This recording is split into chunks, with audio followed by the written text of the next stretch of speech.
অধ্যাপক গোলাম রব্বানী। আউযু বিল্লাহি মিনাশ শাইতানির রাজিম। বিসমিল্লাহির রহমানির রহিম। আগামী জাতীয় নির্বাচনের আগে গণভোট আয়োজন সহ 5 দফা দাবিতে আয়োজিত আজকের এই রংপুর বিভাগীয় আন্দোলনরত 8 দলীয় মহাসমাবেশে সম্মানিত সভাপতি বাংলাদেশ জামাত ইসলামীর কেন্দ্রীয় নায়েবে আমির অধ্যাপক মুজিবুর রহমান, মঞ্চে উপস্থিত আছেন আজকের এই মহাসমাবেশের সম্মানিত প্রধান অতিথি ইসলামী আন্দোলন বাংলাদেশের সম্মানিত আমির চরমনায় সম্মানিত পীর সাহেব জনাব রেজাউল করিম সাহেব সহ 8 দলের কেন্দ্রীয় নেতৃবৃন্দ, জেলা এবং স্থানীয় নেতৃবৃন্দ, আমার সামনে উপবিষ্ট দূর দূরান্ত থেকে আগত 8 দলের সম্মানিত সাথী ও বন্ধুগণ, আসসালামু আলাইকুম ওয়া রাহমাতুল্লাহি ওয়া বারাকাতুহু।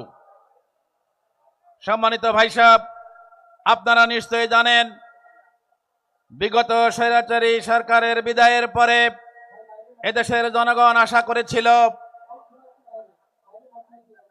এই দেশের জন্য প্রয়োজনীয় সংস্কার খুব তাড়াতাড়ি সম্পন্ন হবে, ফ্যাসিস্টদের দোসর সকলের বিচার তাড়াতাড়ি সম্পন্ন হবে এবং নির্বাচনের জন্য একটি লেভেল প্লেইং ফিল্ড তৈরি হবে। কিন্তু অত্যন্ত দুঃখের বিষয়, অনেক বিষয়ে ঐক্যমত্য হওয়ার পরেও যে জুলাই সনদ ঘোষণা করা হয়েছে এর আইনি ভিত্তি এখন পর্যন্ত দেওয়া হয়নি। এজন্য আমাদের অন্যতম দাবি হলো জাতীয় নির্বাচনের আগে এই জুলাই সনদের সহ যে সমস্ত বিষয়ে ঐক্যমত্য হয়েছে এর উপরে গণভোটের আয়োজন করতে হবে। এই গণভোট হবে হ্যাঁ এবং নায়ের ভিত্তিতে।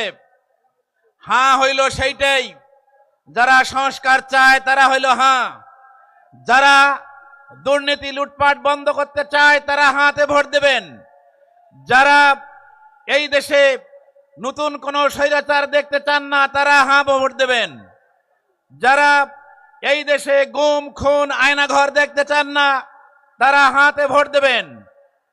শুধু তাই নয়, আগামীর নতুন বাংলাদেশ, ইসলামের বাংলাদেশ, মানবিক বাংলাদেশ, ন্যায় ও ইনসাফের বাংলাদেশ গড়তে যারা আগ্রহী, যারা এক নতুন বাংলাদেশের স্বপ্ন দেখেন তারা হাতে ভোট দেবেন।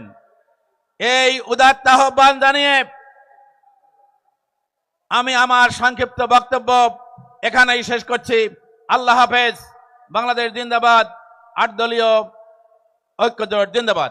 আসসালামু আলাইকুম রহমতুল্লাহ।